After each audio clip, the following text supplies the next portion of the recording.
Okay, come on. No foreplay. Hit it. People you may know. That's it. I've heard it all. And people who love to help. All this and more on today's Brilliant Observations. Do, do, do, do, do.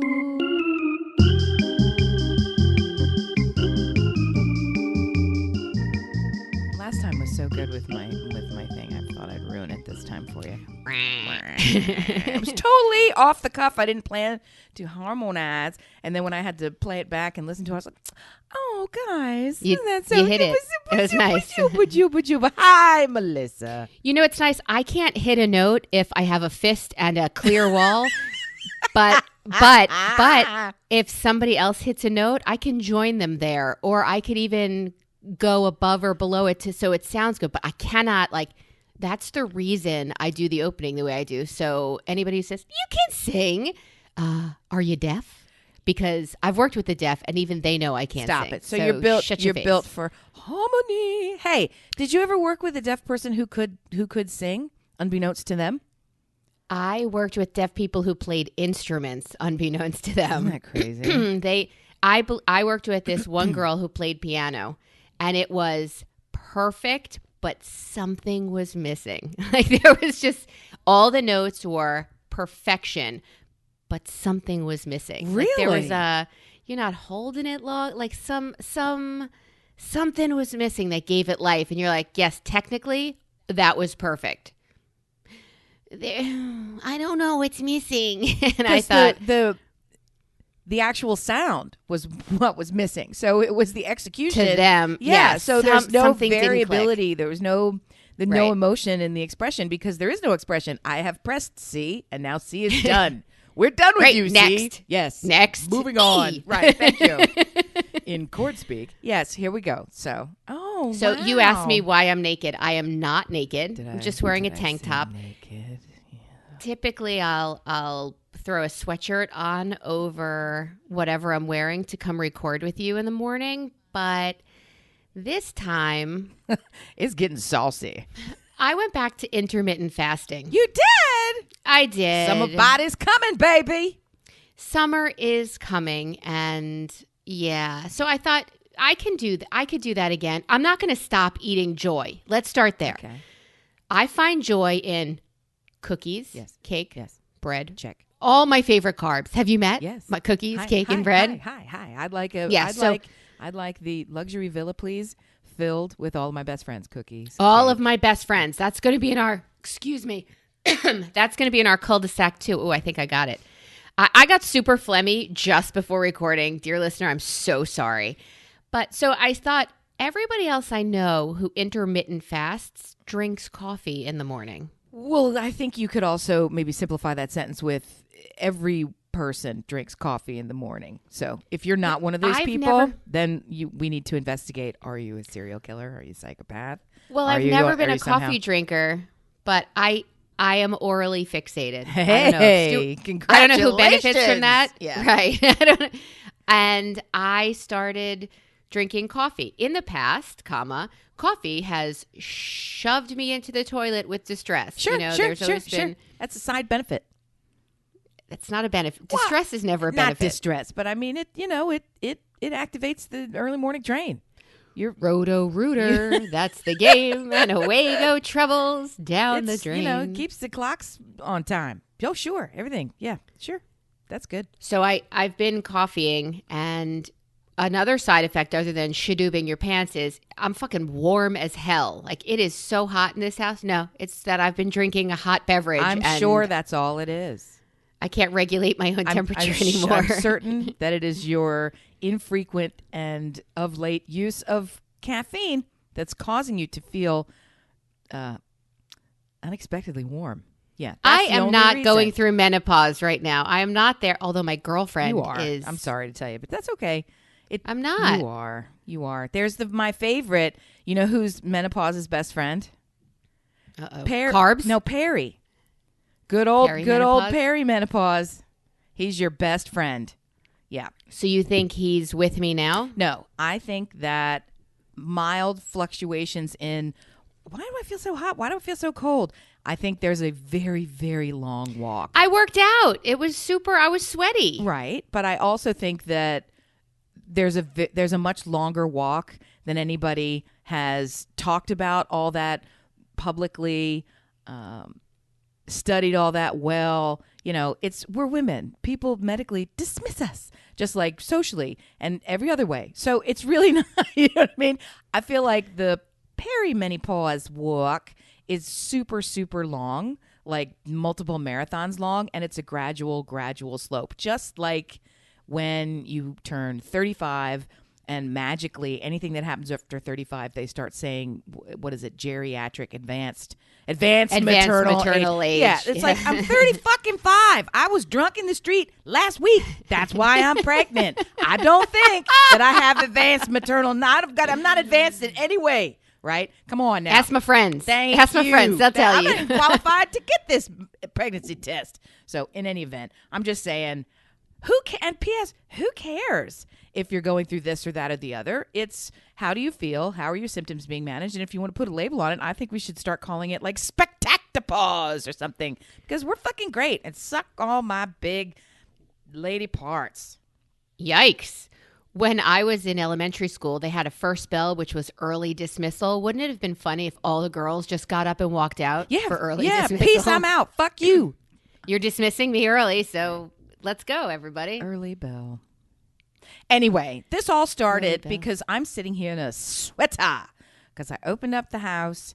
I was letting the pup in and out, trying to get him to settle and be calm so that we can record without puppy going wag, wag, wag, baby. Wag, wag. Yeah. So that's all happening.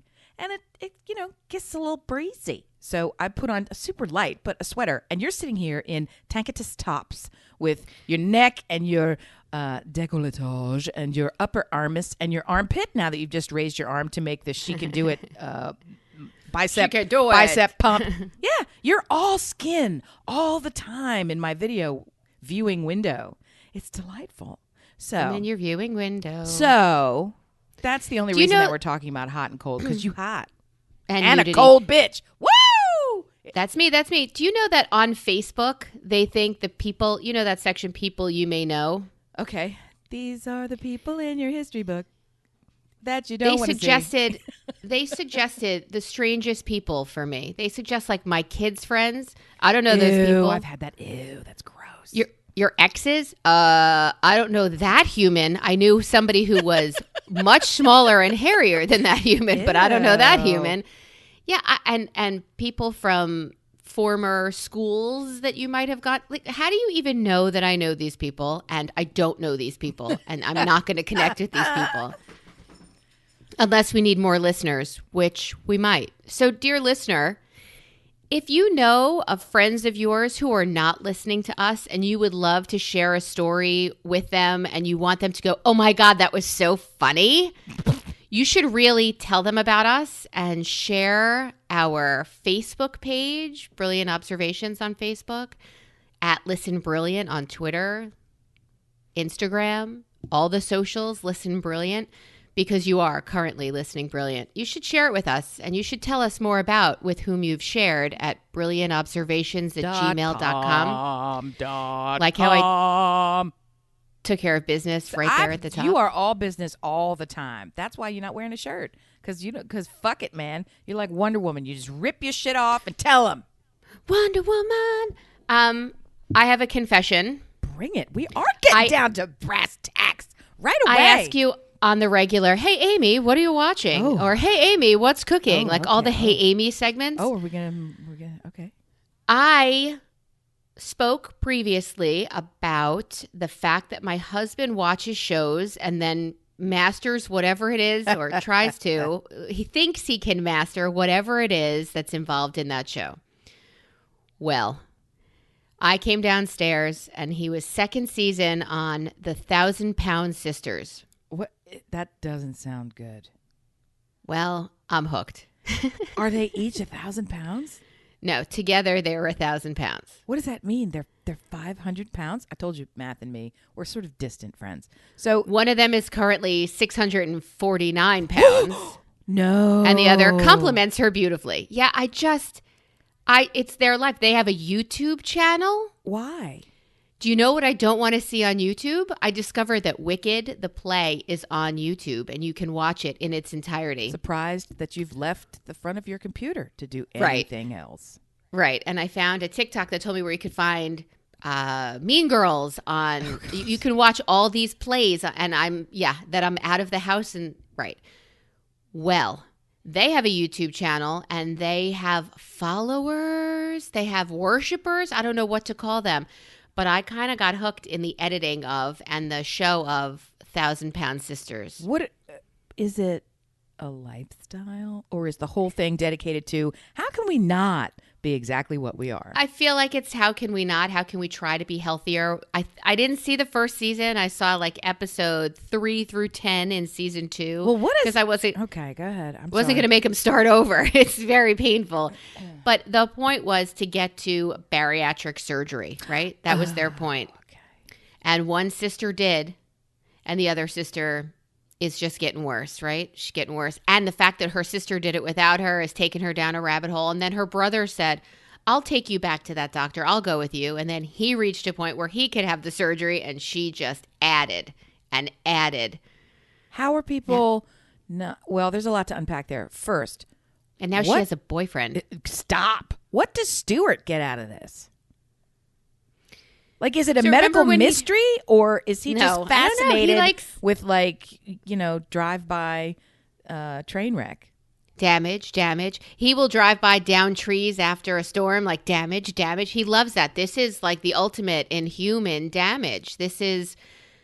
Somebody said to her, you should go to therapy. I'm like, this is where we find out her father was inappropriate. This is where we find out what it is, but that's not probably till season 3, and season 2 just ended. So that piggybacks to my primary question, which is how is she continuing to get worse? And I don't mean the obvious by putting too many calories into her system. How does she get those calories? She can't move. My point, well, surely she can move, but I'm saying how in the world, you're making a face? She's limited. She's wicked limited. She could walk outside her half house where her sister. So people have to physically bring her this food. So why are these forces in her life, these external forces in her life, loved ones, enabling this? Not preventing. I don't. Enabling is too hard of a word for me. If you're bringing her ding dongs, you're enabling. How can you? Ding dongs. Yeah, they're super good. I mean, would she, if faced with a plate of vegetables, would she decide not to eat?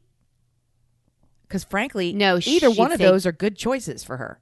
She could skip a meal, or she could. I mean, I think fasting is therapeutic. She could fast with the amount of calories with the amount of stored fat in her body. She could skip a meal and be okay. So you think this is a physical thing? I think this is a mental thing. No, I know it's not a physical. It's a physical manifestation of a very clear mental thing. But part of it, and that's even hard to say.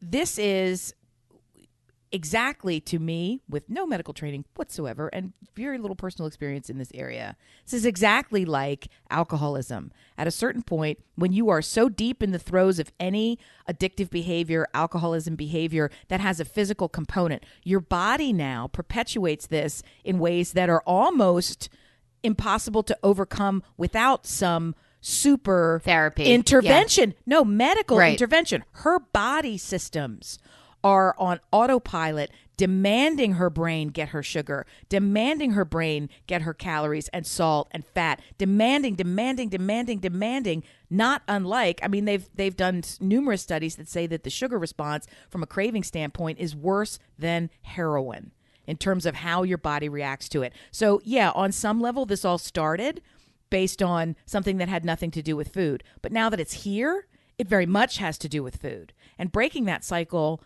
needs the intervention of how do we turn that off? How do we make it possible for you to ignore those body signals right now? How do we prevent you from fulfilling those craving requests? You can only eat vegetables. That's all that that's all you're able to access. You're on a desert island, right? Right. That's the part where even these she has Instacart people, also. Well, but even these. So when her body tells her, you need this, you need potato chips. Right. Oh, potato chips. You need, she gets on Instacart and has it delivered. She gets on whatever it is. And she has people in her life that enable it, that do this. But the fact of the matter is, you have to get to a point. It can't just be your family saying, you're fucked up. Like, you have to get to that point where you want to fix a problem. You have to, it's obviously identified. You're on a fucking show about how big you are and how incapable you are. It's in. To but then that fix also, this problem on your own. But then that also feeds it, because somewhere in the pre-production notes, in the associated world of this woman, this family, there is a producer. There is someone talking to her about, well, let's see what happens if you ordered Instacart today. Let's see what happens if you really got hungry today. Let's see what happens if you were super sad. I mean, their reality television is scripted television. They just don't provide you with the exact words to say. Exactly. Right. So, I mean, and they don't usually show you the prompts that the people are getting when they have I'm not those, sitting here saying diary. that there are all these ne'er-do-wells trying to hasten the demise of this clearly troubled woman, but I am here to tell you that their show doesn't exist without conflict and drama. And yeah, they totally benefit from her struggling. Sneaking the ho-hos, and from her boyfriend, who, by the way, is a stick. Like, he has to eat the ho-hos. That to me is the weirdest, least mentally healthy thing that I've heard about this show that I know nothing about. I want him. That's gross, and I want him out of the picture. Some of the family said, if you're not helping your hurting, you can't be here. But you can't tell somebody that they can't have love. And that's not love. It's absolutely. And I said, you can't tell me that that's love. I absolutely know it's not love, and I'm going to get a raft of hate and judgment coming at me. And the reason that I say it's not love is because she's on a television show. I'm sorry. You don't seek out someone who is struggling and troubled and who offers nothing to you from a physical standpoint, zero connection from a physical standpoint, who only requires who is going to be completely dependent on you for emotional, for every single thing. Everything, right? You don't seek someone out who is in that's a caregiving relationship. That's not a romantic relationship. There's something wrong with it. And when there's this idea that you could get publicity out of it because you're somehow, who cares about publicity? You could get fame out of this somehow by being on this television show. That's a predator. That's a terrible relationship. I need you to watch it. This man is I need you to watch just season 2 if you want, but just really upsets me to think that this is a TV show. Go ahead. Yeah, she's. I don't think she's ever asked him anything about himself, because her family's like, so how many kids you got? And I'm like, oh, he said 6. Yeah, gross.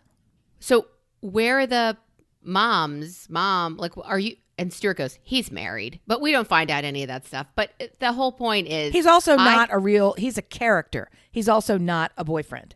I mean, that to me smacks of, we need to see some sort of, somebody loves her. If her family's giving her a hard time, you know what? If I could be super ugly like I haven't already been, if I were a producer on this show, it would cross my mind, and I would probably say it out loud, but it would definitely cross my mind to say, you know what? We kind of need a foil for this character, and we need somebody who physically is the right size so that we can visually see how far she is. It's perfectly cast. It's perfectly cast. And he is cast. He's a plant. It's fucking gross. I know everything. Ask me something else. Ask me about math. No. We already talked about math last week. We did math last week. Oh, that woman. Godspeed to her. I hope her life gets in balance. That's tough. She panicked. But it is a train wreck. I was caught watching it. Have you seen anything on the streams? I did. I had the opportunity. It was just a twist and quirk that I had the television all to myself, no interruptions, and I did it. I dug in and I watched Lupin. I couldn't be bothered with switching the subtitles around. I couldn't either. I keep subtitles on all the time. I like it. So I had on English subtitles with English super dub, which for those who don't watch these sorts of shows a lot, the show is filmed and produced in French. Franc. So a super dub means the characters' mouths are making the mouth movements for French words, but the sound you hear in your audio is not French speak. It is some other person talking like this. Picture a kung fu movie where it's like, ow, ow, I will defeat you. right? I'll be back. Without the stuttering. So anyway, so that I got used to that watching that other show, Money Heist, which in our house we call Spanish Underpants. So I'm already fine with it. People say the best way to watch Lupin is to change your television settings where you're listening to it in French and looking at the American subtitles, but I don't think it's necessary. I did really like it. Wasn't it good? It is really, really similar to Money Heist. Yeah. It would surprise me. It would not surprise me if the production teams were the same. Like, it's that similar. So anyway, I really enjoyed it. I thought it was good. Great. It was very capery, as you said. So, and good looking you'll get people. another season. Yeah. Oh, really? Yeah. Oh, okay. Well, didn't it end on quite a cliffhanger? Well, sort of. Yeah. You know what's going to happen. You know. But that's what I was watching. How about you, Melissa? Other than the 1,000-pound sisters? Yeah, that's enough. Stuart and I started The Crown. Okay, where did you begin? Season 1. Well, you can begin anywhere. Each of the seasons is a different Right. time period in the royal life, and depending on what you're drawn to, you might, pop in and pop out, bob and weave, depending on what you like. I'm not drawn to season 1, but I loved it. I loved season 1. I found it riveting. Did you think it was boring, as I've heard from lots of people? Yeah, I mean, I'm in it. So Stuart's like, what do you want to watch tonight? I'm like, don't say The Crown. Don't say The Crown. It was fascinating. You're not fascinated? I don't know enough about British even history. Better. I know nothing about it, and that's what makes that it bothered me. Why? I'm like, wait a minute, what is this fog? How come there's a fog? She's gonna die. Like I'm just. How come I get mad that as a history minor, I fucking know nothing? Oh, you should be and mad. I know That's less. terrible. How can you be a I history know. minor and not know any of that shit? You should be ashamed. Well, I know what common knowledge knows. You I don't think know. you do. You think you know. Uh-oh. Great. Well, my favorite is it's not meant to, here's the thing. It's not meant to be a cliffhanger because It's not the History Channel. Channel. You're supposed to fucking know it. But if you Right. don't know it, it's a cliffhanger because you're like, ooh, I wonder if the monarchy will survive. I wonder if having a sister who's a whore ruins everything. Ask my brothers. It doesn't. You're gross. You'll be That's just mean. fine. And she didn't, she was okay. She was all right. Let her go with her bad. Let her go. With those bad I'll let her go. With those bad choices. I'll let her go. Please. And I'm going to judge someone. I have completely sidestepped any awareness or direct knowledge of this interview with Oprah and Prince Harry and is it Princess Meghan? I don't know what her official title is. I think she's a duchess. Well, anyway, I didn't even bother because I can't Sussex? be bothered. What I did really like was, of all things, The Economist always comes up in my social feeds. Like, did you want to read this article and pay us money? One of their pieces I thought was really interesting, which is it's been doomed from the start because the monarchy does not exist to serve the needs of the individual. It exists to serve royals exist to serve the monarchy, not individuals themselves. That's why these people don't get it. And it was like, oh, that's right. If they're, walking around going, well, it's not fair. And oh my goodness. Yeah, it was never meant to be fair. You are here to continue an institution. It is not about your fame. It is not about your needs. It is not about you, Tootsie Toots. So shut up, sit down, take all your cash and, wave your weird hand and be done. That's know what you've married into. Know and understand the purpose of this actual institution. And to be honest, I don't get it. Why are you still financing this lifestyle for this family why? Who's ceremonial at best? Well, I don't know enough about Lisa and Sam, if you are listening. Speak up, ladies. Like, what the fuck is with this royal family? Why? Did we teach you nothing by separating and saying we don't need you to? I guess they're not even ruling. They're just ceremonial. Like, stop already. I really It's fun to watch though. When you go over there, it's fun. Well, I support the monarchy. I think it's got a value. I think it has a financial, cultural, it's a proper economic benefit to that society. I'm not in it, so I don't, deal with all the inequities. If anybody in America would actually look and compare how much money we spend on worthless items just to keep our semblance of nationality going from a government standpoint, things that we fund and say, this is how we are organized and ruled. It is probably worse. You think it's equivalent? I think it's worse when you look at the distribution of where the wealth goes and what happens. It's the symbol. I don't know. I feel like it's worth preserving, and that's why it has been preserved for so long, and I think it does need to change. I haven't paid any attention to the racial argument, not even an argument, to probably the racism that is being called out, I presume, by these conversations. Yeah, let's absolutely right size to the degree that is possible. Right size now what's going on there. Moving forward, you can definitely fix things. You can't always fix things looking back. All of that stuff is very interesting to me. I'm not one that says, throw it out. What are we paying for?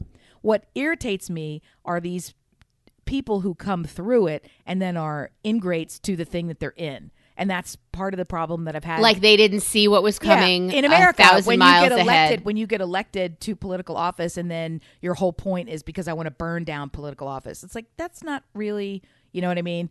There's a commonality there. This is the thing. You were born into it. So it's not like you absolutely chose this, but at the same time. Right, but when you chose it and married in, you knew exactly what was coming. You got to pay attention to, you were born into something that is so much bigger than you that you've got to approach changing it in a way that, I don't want to get hung up and say respects everything that came before, but there's so much privilege associated with even your birthplace that for you to stand around and go, it's not fair, is almost laughable in the extreme. So there's that. I didn't see the interview, and CBS is really weird with what they replay or put on Hulu, which is like nothing unless you join on another level. I did, however, well, you know, the only human that would have me leave Stewart is Rob Lowe, right? You know that? He's in the top 5. Yeah, sure. Yeah, got it. Top 5? I don't really have 5. So he's in a TV show called 911 Lone Star. Yeah, okay. Sure. Right. Sure. How many crime scenes and 911s? How many shows are there? And how do you still come up with new storylines? Because as of today, I have heard it all. And I'm done. From one episode, I love Rob Lowe. So I watch this show. You shouldn't. I probably should. Those are the Hollywood equivalent of bringing him ho-hos. You got to stop. I have to cut him cold turkey out of my life. You need to bring him vegetables and say, Rob, stop. Well, he used to be, Rob. Every show that he would join would fail. Stick to the Atkins commercial. Stop it, Rob. Oh, he's so cute. I can't stand it. All right, so I'm watching this episode of 911 Lone Star. And even the name? Okay. Because it's in Austin, Texas. So dumb. All right. 911, what's your emergency? I need ho-hos. Stat. The case was this. Oh, God. And tell me if you would be done with all of these shows as well. I'm buckled in. It's hard for me to say that because all I have is TV. So here goes. I am a conjoined twin. Conjoined at the head. Of course you are. Sure. I'm a conjoined twin, and my brother, with whom I have not spoken in 2 years, who's attached to my head, is choking on peanut butter. You don't think you could reach? What? You don't think you could reach your stupid hand around his face and fish your finger in there? Oh my God in heaven! She asked him to fish his finger, and he couldn't get. It was just a sticky glob too low that he couldn't get. Mm-hmm. They're attached by the head, right. And they haven't spoken in 2 years. Because that's the wrinkle you really need on 911 Arizona when you're already dealing with head-connected twins. What the fuck? Are your writers exhausted, sleeping, high? What happened that this was? Would you like to know how they got out of it? No. And it bears noting that I have gotten from season 1, episode 1, all the way through season 17, episode 7 of Grey's Anatomy. Which is up to date, right? Yes. I have watched them all, and I am awaiting new content. And I can tell you that they, in that course of time, have had 3 episodes Of conjoined twins. And I'm here to tell you that medically, there is not a person you have ever met who has ever seen or heard of an actual You're right, it case is 3. That's of right. conjoined twins. Right, the babies, the sisters, one, I had a Grey's and the Sklar Anatomy brothers. stumper, and I won. Yes, it's absolutely ridiculous. Well, what's ridiculous is this guy who hasn't spoken to his brother in 2 years had to drag him by the head with his head over to a vacuum cleaner that he had to fire up and shove. I stand corrected. Shove in his mouth. Form a seal so that it could suck out the peanut butter. Yeah, because that's what you do. Amy, that's batshit crazy. It really begs the question: why do you and I not have careers in Hollywood if this is the level? If this is the production level of content that they are churning out, and there was a whole bunch of people that greenlit that stupidity before it was written out. Somebody said, what about this? What about this? What about this? What if he's choking on peanut butter and not something he can reach? How can he get it out? Let's do it with a vacuum. Yeah, but we have to make it more difficult. What if the vacuum comes unplugged? No, I know. Give him a conjoined head brother twin that he's been estranged from for the past 16 years and set it in Arizona. Go. We need rewrites by 3 p.m. I would buy that. Oh I would see that. No, you wouldn't. If I had known what was coming, I would have guffawed and moved on. And Rob Lowe is sitting in his house going, are you kidding me with this shit? All right, call the bank. That wasn't his storyline. Nonetheless, direct deposit was definitely what he said at the end of seeing it. That's fucking crazy. That is batshit crazy. So and dear bad. Lone Star, you're better than this. And in fact, you're not. So I'm better than this. Lone Star Steakhouse is better than this. This is ridiculous. Beyond ridiculous. And look, before we get off the Harry Potter thing, I have to go back to him, whatever his fucking name is. Here's why I don't like Prince Harry. Oh, I'm like, who what were we talking You know the Foo Fighters, right? I don't know the name. Love Foo I don't know the Fighters. name of the blonde-headed drummer because I never think of his name. He was describing when they played for Invictus Games, which is Prince Harry's big philanthropy that he supports, okay? So the drummer, who is not Dave Grohl, was very, very tired, super tired on their first meeting, and they were getting ready to perform. It was pre-show, right? And they're talking to Prince Harry, and he's like, yeah, man, I can't. He's like, oh, how's everybody feeling? Whatever, blah, blah, blah, blah. He goes, I'm just so tired. And Prince Harry full-handed slapped him across the face as hard as he could. Shut up. He cracked his fucking face. Smack! And everybody just sort of stood and looked. And I shit you not, Prince Harry then said, I bet you're awake now. And the guy tells this story and I have never forgotten how fucking pissed I felt. And I'm still pissed about it, to be honest. And I'm like, yeah, that's kind of fucking assault. I was going to say, that's assault. In addition to the fact that this is the human. I don't care how cute he is. The same human who wore the Nazi uniform to a Halloween party. Thank you. So tell me again why I should care about your wah wah crybaby fest, because you, who are never going to have a political role in this family, somehow take issue with everything that enables your incredibly pampered life. Why don't you get slapped in the face by some drummer from Foo Fighters and see how you like it? I don't know. The issue is she married that. She knew his costume. I've never Googled my husband. Shut the fuck up. She knew what he wore. These stories are easily accessible. They really are. I mean, I'm sure the drummer isn't the only human who has a story about wild, inappropriate activity. The only point that I'm making with him and with her, because I really know nothing about their struggles and the goodness that they're trying to put into the world. The only point that I'm making here is every story that involves him is off to such a degree that you think you don't really have the perspective shared. You don't have a perspective shared by many others. That's just not how you handle the situation of, gosh, I really wish I wasn't this tired. That's absolutely a million times not how you handle it. Choosing a Nazi uniform for Halloween is absolutely not a choice, guys, for anybody, least of all, someone very public in the motherfucking right? So I'm just trying to say, so all of that into consideration, when you want to sit down and wah, cry and bitch to somebody about how things aren't fair, you're right. Were you wrong? They're super Yes. not fair because you Do get I give a shit? everything. So let's start there. Yeah, anyway, I'll get off it because I'm just speaking totally out of my ass. But like the woman getting the ho-hos in her house, there's a huge backstory to why she is 640 plus pounds. But everybody knows ho-hos by delivery are not normal. Do you know people who love to help? Oh my God, I have the funniest story about people who love to help. It has nothing to do with people who love to help. I am one of these people who, I don't think I'm really a risk taker. I don't think I'm a gambler. I don't. I don't think I'm wildly unprepared.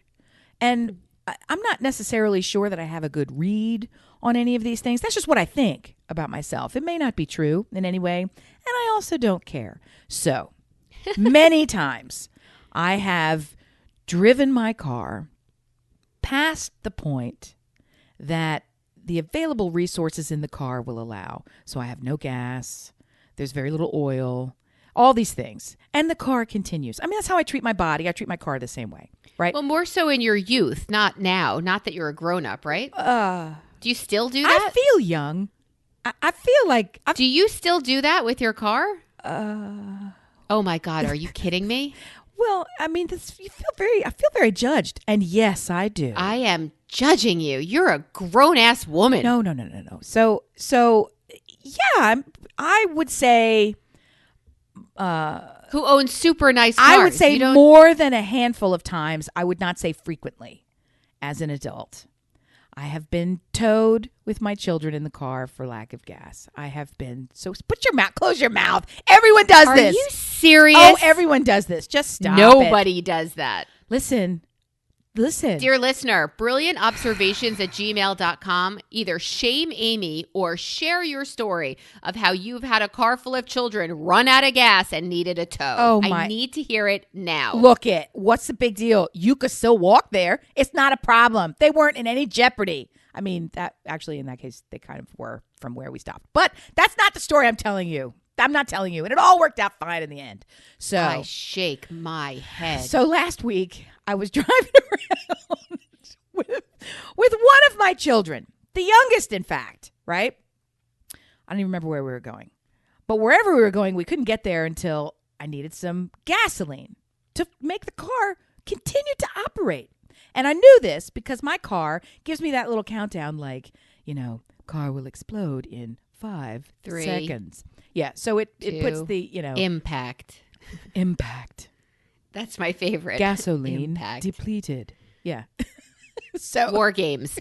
Impact. So the car is totally, I mean, it's when it gets out of gas completely, it just gives you a little line, the little tick, tick, the 2 lines there. It replaces. Well, I warned you. It replaces, now fuck off. replaces the numbers with, I got nothing. There's nowhere, I can't go into negatives. You have negative gas. All right, so I'm driving around. Wish I had And I do gas. you do the thing where when you're very, very when you're out of gas, but you're not fully out of gas. I frequently will do the smart thing where I turn off the radio, I turn off the air conditioner, I turn off the heat, put the windows down. You try to coast a lot. You don't talk. I cannot believe you are still a 17-year-old girl. So shut up. So I'm there with my child.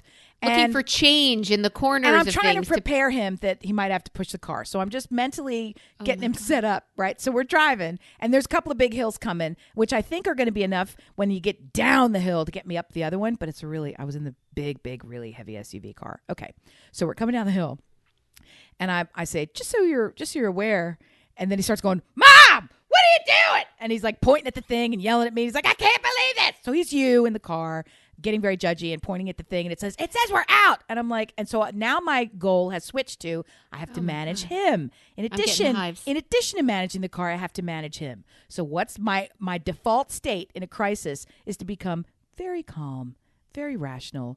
Everything's easy and okay. It just snaps. It just happens. I don't control it. It's my go-to move, right? If your dog is having a stroke, I am the one you want with you, right? Easy. And I only have one thing to cling to in life, and that's it. I'm very good in a crisis. Okay, so the car's happening, so I'm like, it's okay.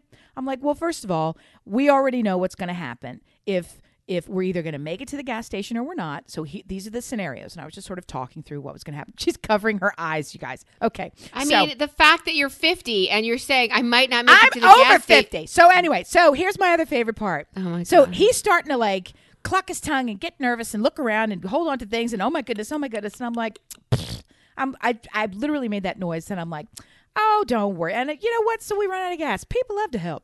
So... So he started laughing so hard that we almost wet ourselves on the way to the gas station, which P.S. we made it to the gas station without any kind of fucking problem. I shouldn't have even told him. I should have just gone there and been done. But I did repeat multiple times. People love to help. They're going to don't worry about it. If the car stops, people love to help. You don't have to push. People love to help you. Put your mask on. They'll be here in a second. Do you know how many people have pushed my car without me asking? They're very sweet. They love to help you. Don't you love to help other people? People love to help. But I love to also have a full tank of fucking gas. Oh, fataka. So there's stuff in your life that you don't have sorted out all the time. And people love to help you. Accept their help, Melissa. I would accept their help unless... I would always accept help. Confront me if I don't ask for help. I don't accept anyone's help. If I put you in a car that had no gas in it, I would shit my pants. What? Why? I would panic because I would panic. Where am I? I would panic. Anywhere. What's the problem? No gas? Yeah, the car can't take care of getting you where you need to go. You have feet. Maybe you have a phone. Are there wolves? Is it dark? Are you bleeding? I mean, it's the middle of the afternoon. And you've nothing else to do? Like what? This is your day plan to walk? An appointment? Okay. No, this is your day plan to walk wherever you have to go? Well, here's the other hot tip. There was no fucking problem. It was just an anticipatory problem. She's scowling at me now. This is I just can't believe you live like this. Oh, I don't live. Well, sure. Why not? Yeah, you do. It sounds like you. Look, I don't steal things from the supermarket. This is my bad thing that I do. This is my bad thing. Do you know how easy it is to steal things from the supermarket? It makes me so angry. And I point it out to my children every time that I don't do that.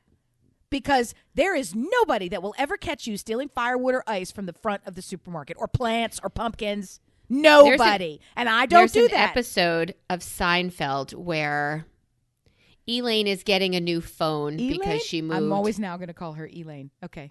That's what they call Stuart's aunt. It's Elaine. Elaine is getting a new phone number.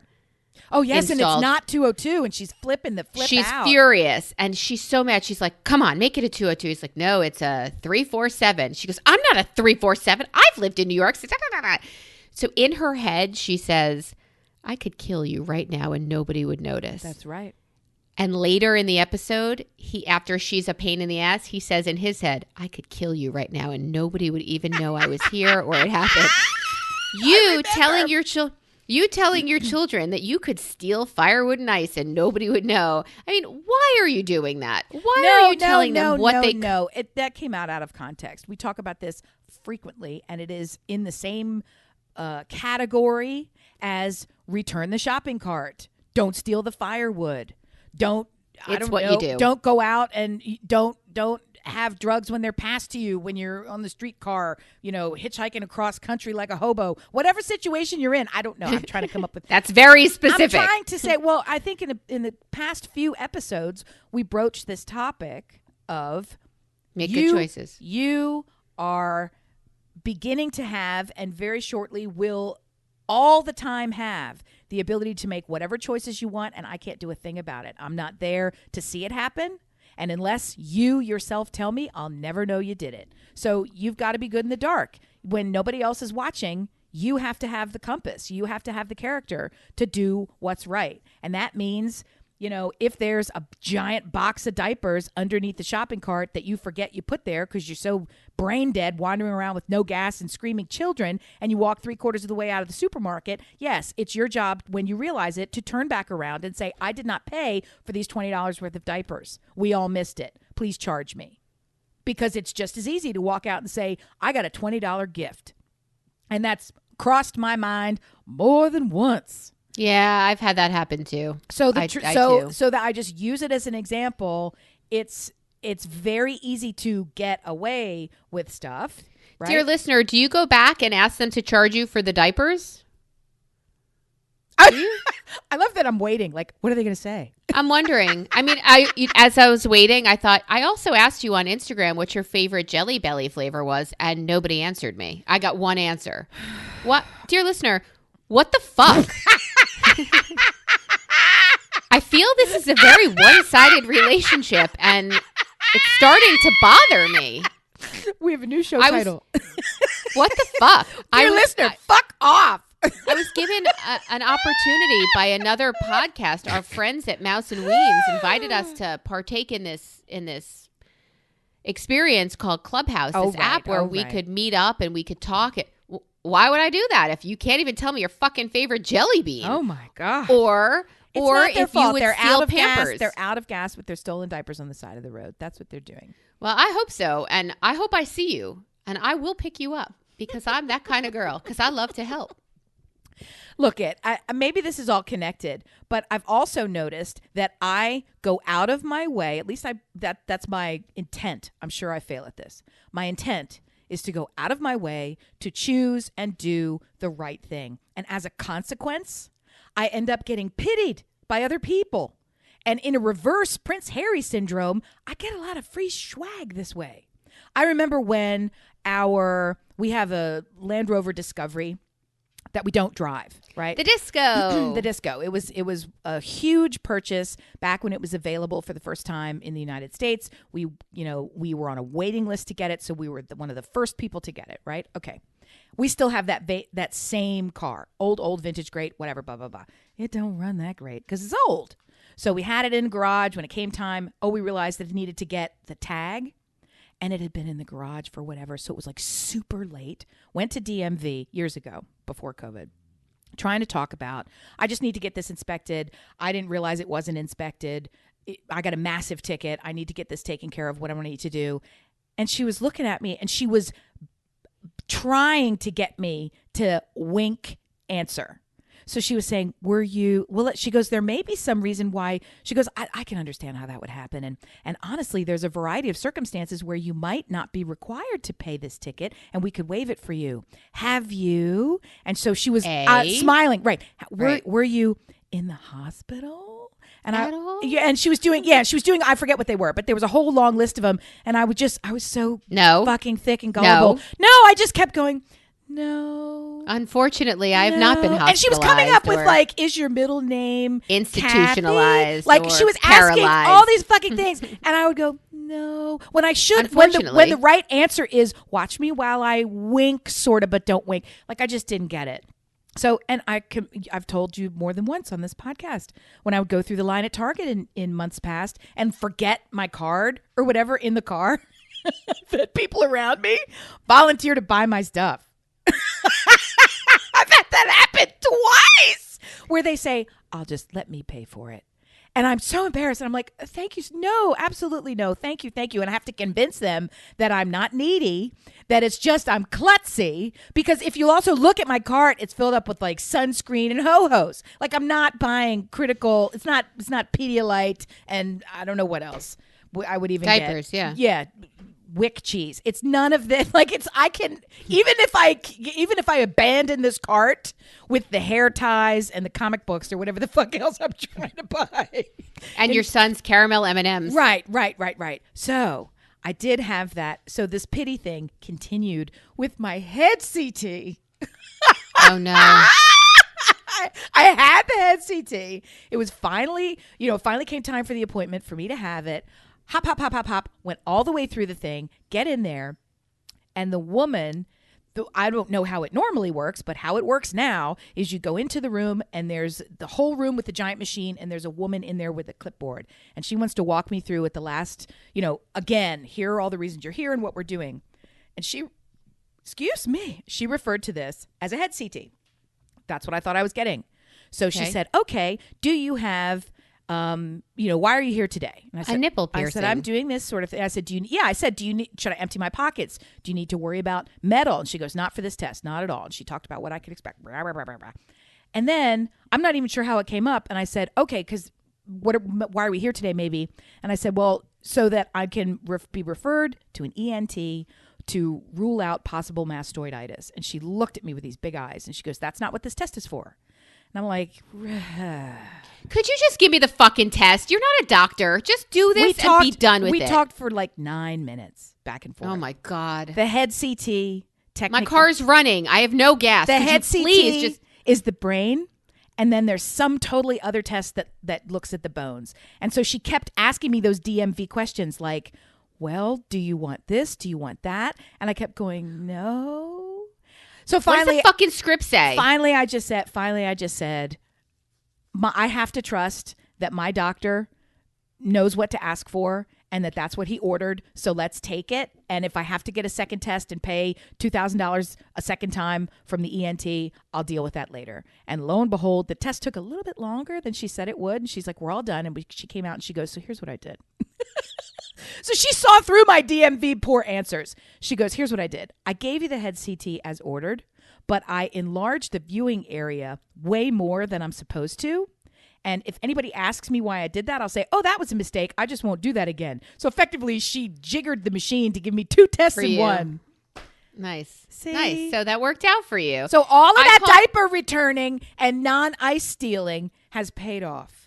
So that's 2 things. One, that aspect is Stuart's good karma. He does good things for people all the time, and wonderful things happen to him. He's I like definitely the karma explanation. Good. Right. But the other thing is the helpless female kind of aspect of it. I trying to raise a strong, powerful daughter. And I'm like, you know what? There's nothing wrong with not wanting to change your own tire. As long as you know how to do it if you're alone. But if there's somebody and you don't want to get that fucking grease on your outfit, if somebody's willing to do it for you, there's nothing wrong with occasionally playing helpless female. I hate that I said that to her, but I also have to raise her to be able to change her own tire. And that's just kind of an analogy, but it is good to know how to change your own tire. That's true. You just zoomed into your face. I'm sorry. I'm sitting here. We're both looking at each other on these cameras, and I can't see you because I had you too far away. And I hate that you're so far away. I hate that you're so far away. You're nothing at all like a helpless female. Doesn't anybody stay in one? All right. So I moved to next week's board, something that I really want to talk about. Oh, I can. Which is longer than the time we have left. What do you I'm want just to going talk about. Because I definitely want to hear about your beach house. What was the other topic? What topic did you move? I moved. What is your leaderboard name? What is your leaderboard name for the Peloton? Okay. People have all of these clever tells you who I am by looking at your leaderboard name. So mine just is I hate exercise, by the way, just so you know, because that absolutely tells you who I am. Yeah. But I want it, instead of to be something negative, I wanted it to be something positive, but some people define themselves by being somebody else's mother. Some people define themselves by loving exercise and whatever. I don't even know how I would define myself on a leaderboard if not in a negative way. So I wanted to talk to you about it and to come up with, it all ties into that. This is my Act 3, and I don't know what to do with it. So maybe I will leave it as I hate exercise until I find my place in Act 3 of my life, and I can change it then. Hopefully I won't still be exercising. I will be just eating ho-hos. But this hoe loves ho-hos? I mean, is that something? Well, I think it goes way deeper than that, because it's so curious how important those throwaway, totally unimportant designators become to all of us.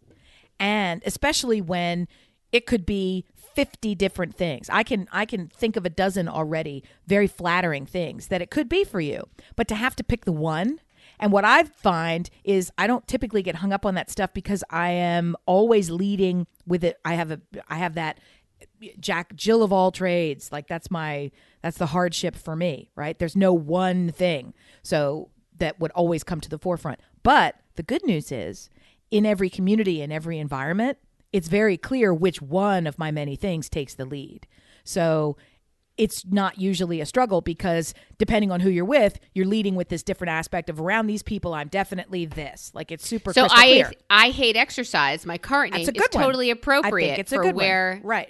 Right. And Whereas if I joined for you, I would say Amy sings or Amy writes or writing Amy sloppy sings diaper stealing or gas whore. Yeah. Amy can't fill her tank or Right. empty tank Amy. Right. That's it. It's empty tank image. Amy. I am empty tank Amy, and that's my whole life. Does that permeate each one of them? Hashtag empty tank Amy. You got it. See, that cuts across them all. I don't love have one it. that cuts across all, and I'm kind of grossed out. I'm kind of grossed out by, and I'm gonna get shit for this too, but I'm kind of grossed out by all the people who are like pillow for wine. Like, you know what? You drink, okay? I hate that it defines who you are. But that's is it wine my point. o'clock? Yeah, that's my point. And that was the other place where I was going with this. People who are like, mommy of 3. It's like, okay, I hate more, that. There's more to you. Or people who, God bless them, we've covered this before, and it bears repeating. Husband and wife teams who share an email or who share a social so media much. account Oh my and have God, to that's even worse. continually say, this is Janet or this is Rick, or whoever the fuck it is. It's like The Janet worst. and Rick, you guys are old enough now. You can get your own separate accounts, gang. You're not like in bed together. Let's open our joint email. Our Read it at email. the Let's same open our time. email. Yeah, because we can't possibly keep track of 2. Yeah, it's just, God. Yeah.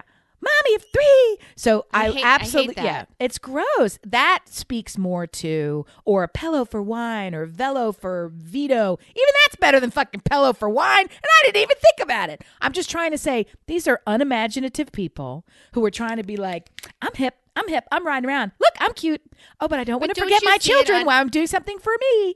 Don't you see it on Instagram, TikTok, and Facebook also? Everybody who's like, oh, wine. Yes, wine's part of your life. It's 5 o'clock. Have your glass. Have 3 glasses. I don't give a fuck. The fact that all you do is talk about, is it time to drink yet? It's not makes a me hobby. sad for you. Thank you. Yes. And think and pity you. Like, I really feel sad for you that there's no joy in Mudville. Like, why is there not more to you than drinking? Are you 16, 17, 18? Have you just turned 21 and got your license? Even my son, who I do let drink, which I know you're horrified by, but whatever. I have to build up his tolerance somehow. He's going to hit college and I don't want him to die. So otherwise he'd be in the parking lot with all those free diapers. Oh, yeah. Making you return them or just returning your No, carts? no, he'd be drunk in the parking lot rolling Oh, around in honey. his stolen diapers. And he couldn't Wake escape up, the baby. cops because he has no gas. Well, that's you. I don't even want to hear that. Look My it. son knows. Look it. I do fine. My time is fine. I'm fine. I can't believe you always have an empty tank. It's not always. Find more than a handful of times Well, you're fucking grown up. Chronologically, yes. Good Lord, woman. I have a lot. That sounds like a seagull. I have a lot of things on my mind, and I'm very busy. Get gas on your mind. Oh, for fuck's sake. Okay. Stuart wouldn't allow that either, by the way. He's car maintenance guy. He's our crew, our pit crew. Yeah, I don't have a pit crew. I have a what the fuck? Yeah, that's my right. father used to do that too. He used to, on a Sunday morning, wash my car and make sure it was full of gas before I headed back to Delaware or Why I did went you anywhere. ever leave his home? Yeah. Oh my God. I'm sorry. Hi, Sharon. Yeah. Yeah. Yeah, that's why I left. Because he's married. Oh, but back to the people who use wine as a personality. It's not. It It's not might a be, hobby. but that's sad. It's not- and yeah. it might be that too, and that just makes it even sadder. I mean, it's funny for a few minutes to think about those socks where people say, if you can read this, bring me wine, or substitute chocolate, coffee, Netflix, Carbs. Yeah, it's cute on a single pair of socks, but if you have some similar wine o'clock, like on a coffee Shirts? mug, your coffee mug says this might be filled with wine, and all of your wine glasses say, guess what, it's wine, and like you have shirts that say wine on them, and I mean your kids are You have in a like problem. onesies that say product of wine. Like it's just, you don't have to keep. This is your intervention. Yeah. You have a problem. If we were producing your show, we would say we need to back away from that plot line. Right. Okay. and get you a non-drinking character so that they can show as a foil. And judge you, yes. And judge you for it. And bring you into society where that is not really, I understand we're in a lockdown, we're in a pandemic, and you were doing this shit more than a year ago. Well, the reality is I also perceive, without any evidence, that this is my favorite. That there are two categories of these wine emblazoners, right? The self-described wine gang. And the first are people who are trying to identify with something that they perceive as far hipper than in their subconscious they know they are. And so we're judging a group that you want to be a part of. They are Aspire wine. They are ridiculous. Trying to make this happen for themselves. Aspire wine. Aspire wine, yes. It's like, and so the beach towel with wine on it and flip-flops that when you walk in the sand, it goes wine, wine, wine, wine. Okay. Have you not seen those They're a real thing. Have you not seen No, they're not. Yes, they are. I thought you were going to say that flip-flop that takes the bottom of the flip-flop is a beer bottle, beer opener. Those are rainbow flip-flops, and they're awesome, but they actually, after a while, they hurt because it's a metal. There's a bottle cap opener embedded in the sole facing down so that when you need it, you always have it. Well, they also have flip-flops that are like they have sayings. Wine. Yeah. So they have sayings that are either, I'm not sure what the concave or convex. They're either inverse or extruded or whatever they're either going on the in or going on the out, so that when you walk on a soft surface like sand, the tread mark is going to write a word. And they have some that say bride, and they have, and then they have, so that, and they really do have some that say like wine, wine, wine, wine. It's just like, stop it. Stop.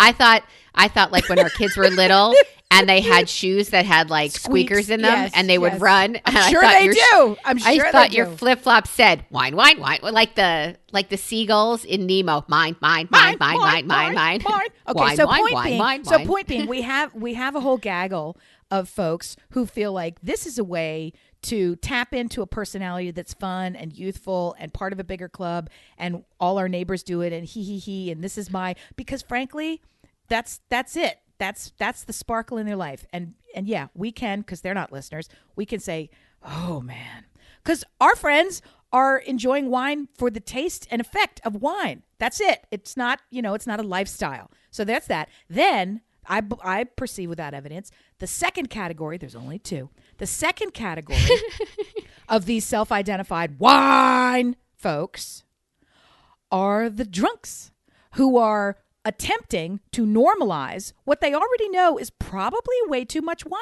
behavior.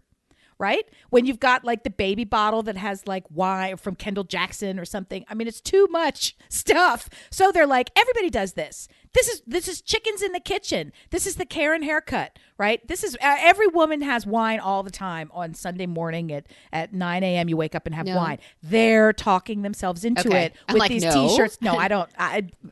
I'm serious. I really believe that it's either someone who really wants to do more of this and get credit for it, or someone who wants to believe that what they're doing is okay because everybody is doing it when in fact they're doing way too much of it. I think that's where all this, it permeates everything. Swoozies, accessories kind of thing. Yes, it permeates everything between, you said it, the apparel, the names everywhere. It's just, so how do we say, you have a problem? You are defining yourself by that. And I guess when I looked at the leaderboard, I don't necessarily want to define myself as a human who hates exercise, but I am, and I do.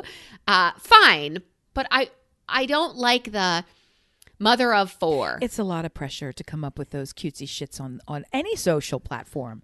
It really is. So I should just stick with I hate exercise. No, I heard you say I don't really want to associate myself with I hate exercise. I think it was perfect. With something negative. I think it was perfect when you started. And now I would say do something that is not intended to define you as a person, but it is something that speaks to your personality. That's the risk. So you've got gorgeous hair, curly, friend of mine is a consultant and the name of her business is Curly Top. She's got very curly hair. Has nothing to do with her professional credibility, what she does for a living, but she's known visually when you see her. Oh yeah. So it was just an identifier. That, you know what I mean? It's adjacent to who she is. Stuart always says that people know who I am. I could go, when we used to fly to Florida, once a year, we'd go to a restaurant once a year, and the waitress always knew me. She's like, it's because of your hair.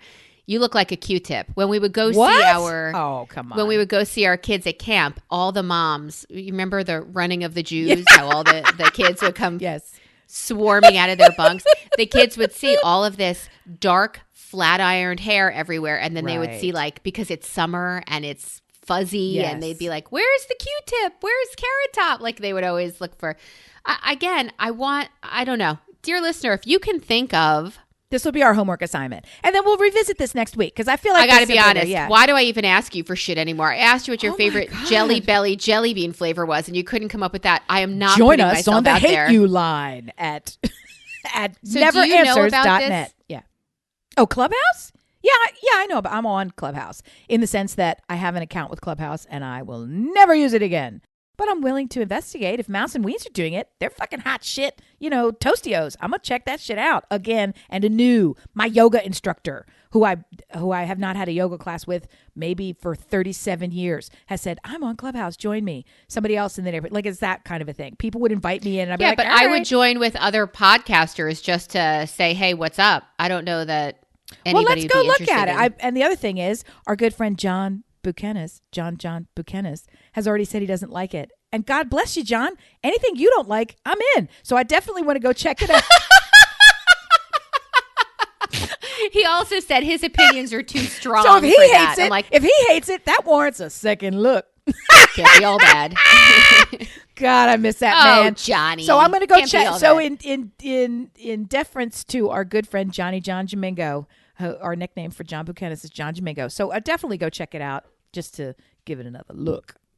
Well, our friend Bonnie Frank was one of the first. I was already on there. I can't believe I was on there before Bonnie Frank, but I was on there before Bonnie Frank. And when she went on, she invited me. So I was able, I think it's a lot of this inviting business, which is also something that for me personally kind of gives me hives. But I'm like, okay, it's just it is called Clubhouse. To me, that clicky is very dicky. But in any event, she invited me. Yes, I accept. Let's go. I'll bring it. And within 32 nanoseconds, she had like 80 billion followers. Some people are primed and ready for this platform. She is one. So if you're curious as to how it works, Bonnie Frank is great and has a lot of content. I would invite you to check her out. Yeah. You should re-up as your Fugazi and redo it. I'll take a peekaloo and see. Okay. We'll look into it. We'll look into another way for you not to deal with us or communicate with us. So sour. Because telling you about Instagram, Facebook, Twitter, Peloton, by the way, and Patreon. Why don't we just create another way for you not to communicate with us? It seems like makes sense. We already have 6. Why not have 8? Yes. Let's kind of like go my in mom. more places to get rejected. Let's create more opportunities for you to disappoint me. Let's go. Wow. Don't say By the way, mom dear would say listener, that. do log on and tell us your favorite jelly bean flavor, because they are on sale at Costco right now and it's almost Easter. So my husband brought me home a vat. And when I say vat, I mean vat. It's like of jelly torso beans. sized. It's ridiculous. Yeah, and they're fucking delicious. My teeth are screaming right now, but and I'm not eating till noon. And we've switched our clocks and everything's all offy doffy. God, yes. The dogs are like, "Why are we getting up so early?" Well, because I need you to stay awake today so you can go to bed on time tomorrow. Yeah. Well, I'm grateful for being able to talk at you. And with you, Amy. Yes. And I look forward to you stepping it up, dear listener, and joining me on one of our 74 platforms to say, hey, I like the toasted marshmallow jelly bean the most. Oh, that's definitely top 5. I would definitely rank that. Perhaps higher. Damn, those are good. I also like the banana, like the dirty banana one, whatever that is. Those would not even make any list anywhere. Unless it was a list of grossest flavors. What's your favorite? Well, it's hard to say, but I can guarantee fucking Nana is not on that list. I love artificial banana flavor. I don't know. I love it. I mean, next you're going to tell me something like bubble gum, which is just that's gross. That's like a brain aneurysm waiting to happen. You're chewing and it's not gum, but it tastes like gum, but you're chewing it. And then you have to swallow it. Gross. Even though your brain is trained not to swallow bubble gum, but you have to swallow that. It's Oral horrible. fixation, swallow. These are good hashtags for today. What was your big gasp about? I made Rice Krispie treats again. Really? And they were fucking amazing. Of course. Because I halved it with Cocoa Krispies and you're going to freak out, but Cocoa Pebbles. Shut up! Those were the two we had. So I mixed the two. I'll fix it in post. So I mixed the two together. I added a hint of vanilla, a hint of salt. Fuck. And they are banging. Mallory's like, that can I have another? Sounds perfect. Can I have another? Can I have another? I'm like, because sure. right when because the Cocoa Pebbles are not enough on their own. No, but when because they're too flat and not.